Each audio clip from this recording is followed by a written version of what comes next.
Jangan lupa like, komen, dan share YouTube TVRI Bengkulu dan nyalakan loncengnya ya.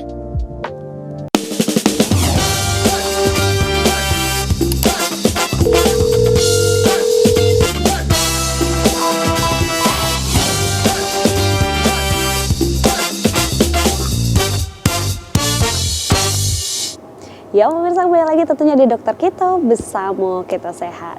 Baik Dokter Lisda, mungkin boleh dilanjutkan lagi tentunya pembahasan terkait mencegah infeksi pernafasan di musim pancaroba. Oke, boleh kita kembalikan ke slide-nya ya.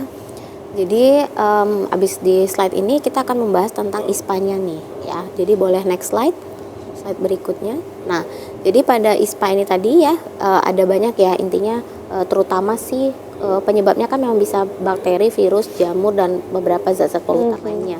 Tapi terutama di musim pancaroba biasanya itu adalah virus. Karena apa? Kan peningkatan polusi tadi dan virus masuk tersebar lewat udara gitu. Dan paling sering biasanya adalah dari rombongan adenovirus dan rhinovirus. Ini nice to know aja sih. Intinya adenovirus sama rhinovirus itu adalah kelompok golongan virus ya. Boleh next slide. Nah, ini angka kejadian kasusnya bisa kita lihat ya sampai dengan level tahun 2023 itu totalnya lumayan banyak ya, ada 285.623 itu dari kota-kota yang kenapa diambil yang dari kayak Jakarta gitu ya dan Jawa Barat sekitarnya, karena kita tahu ya bahwa itu kan yang tingkat kepadatan penduduknya tinggi, karena bagaimanapun juga angka kejadian infeksi saluran pernafasan ini juga bukan hanya berkaitan dengan musim tapi mobilitas dan kepadatan penduduk. Benar gitu ya. Jadi ini data yang diambil dari kota-kota yang besar lah bisa kita bilang ya, dari ibu kota Jakarta dan juga Jawa Barat dan sekitarnya. Tapi tidak berarti di Bengkulu angkanya kecil, enggak. Tadi ya seperti dibilang angka kunjungannya banyak. Di bulan-bulan tertentu yang memang musim peralihan atau pancaroba, angka kunjungan sakit pasien maupun anak terutama ya itu banyak banget yang bapil, batuk pilek misalnya ya. Nanti akan dijelasin lebih lengkap di belakang. Boleh next slide? Nah, ini keluhannya apa aja? Akhirnya kita nyampe. Jadi aku bisa disebut ISPA nih gimana dok? Baru aku tahu. Oh aku nih kayaknya ISPA. Yang pertama adalah sebenarnya ini sepele gitu ya Afifah. Karena kita tuh semua tuh pernah. Gak mungkin lah kita nggak pernah. Karena ada pasti kondisi di mana imun kita itu turun ya. Misalnya hidung tersumbat. Kemudian juga pilek. Pilek ini adalah hidung meler tadi ya. Jadi orang ada yang beberapa pasien menyebutnya hidung meler, beberapa ada yang bilang pilek, beberapa ada yang bilang keluhannya tersumbat malah.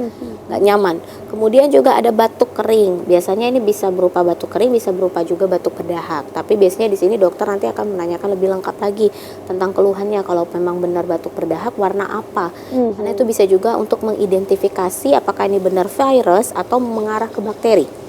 Karena kalau bakteri kan nanti kalau kita singgung dikit ya Afifah, dia harus ada antibakterinya kan atau antibiotik ya gitu.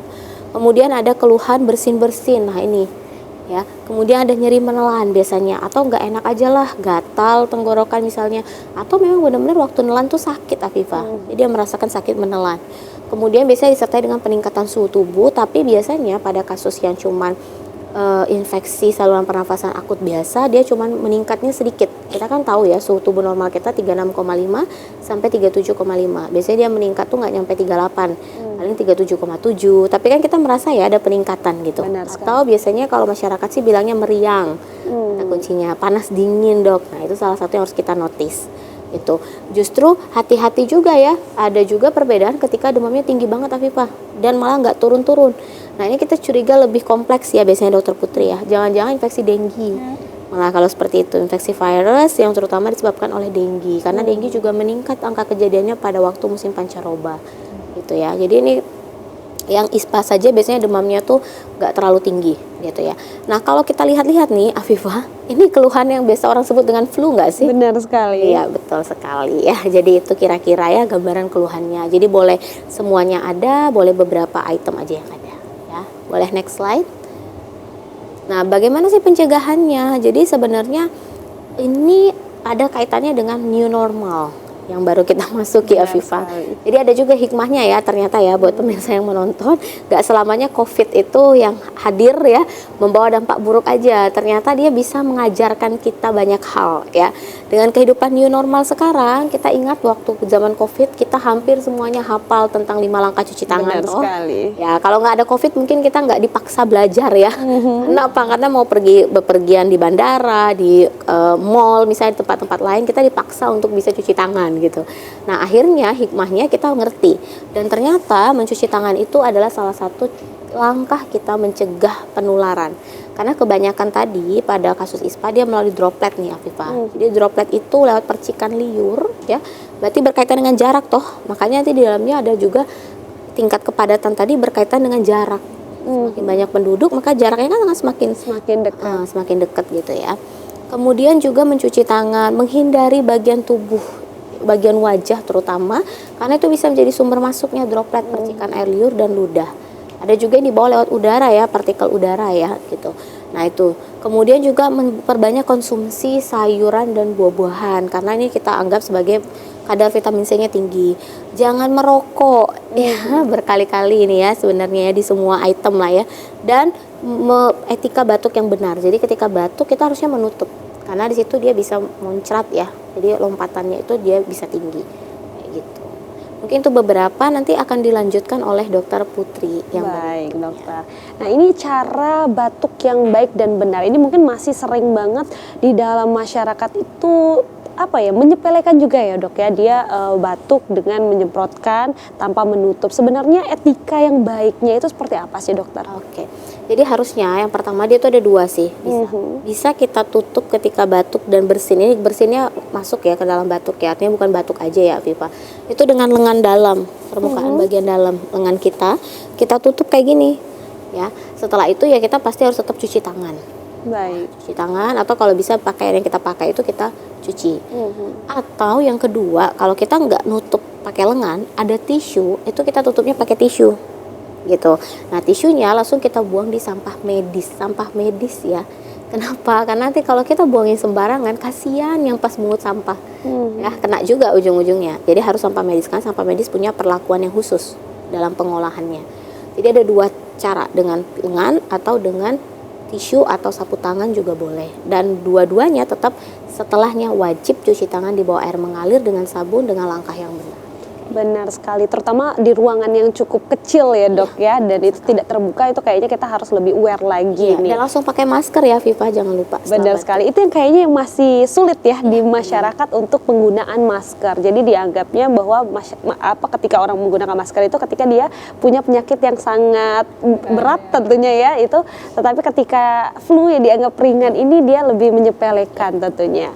Nah tapi kalau dari dokter Putri sendiri nih melihat mungkin ini bisa dikatakan hampir mirip gitu ya dok ya sama flu biasa. Tapi kalau untuk kategori akut nih dokter, apakah ada perbedaan yang cukup signifikan? Oke, jadi memang ini kan kepanjangannya tuh infeksi saluran pernafasan akut. Jadi termasuklah di sana flu, common cold. Nanti kita sebutkannya di belakang ada apa ya, ada faringitis, laringitis, tonsilitis ya. Semua peradangan yang melibatkan sistem pernafasan. Itu maksudnya ke ISPA ya, infeksi saluran pernafasan akut. Nah, berbedanya dengan kronik itu lebih ke jangka waktunya. Kalau akut itu berarti 2 minggu ke bawah. Kalau kronik udah lebih dari 2 minggu. Nah, kalau kronik apakah bisa misalnya tonsilitis tadi ya, infeksi saluran pernafasannya contohnya, apakah bisa dari akut menjadi kronik? Bisa. Jadi, kalau memang dia tidak terobati dengan baik dalam waktu 2 minggu, kemudian berlanjut bahkan ada komplikasinya nanti, nah itu kita masuknya sudah bukan lagi ISPA, sudah ke penyakit lanjutan atau komplikasi dari ISPA tadi, padahal awal mulanya cuma. Baik, berarti artinya dari flu karena infeksi musim pancaroba ini ternyata juga bisa menjadi penyakit itu yang lebih akut ya dok, yang lebih parah lagi. Yang lebih parah lagi. Jadi tidak bisa kita semata-mata menyepelekan ya dok ya tentunya ya akan penyakit flu ini, tapi juga kita harus lebih aware lagi dan bisa langsung ke vaskes tingkat pertama tentunya. Baik pemirsa, tahan dulu, nanti kita akan kembali lagi setelah jeda para berikut ini, tetap di Dokter Kita Bersama Kita Sehat.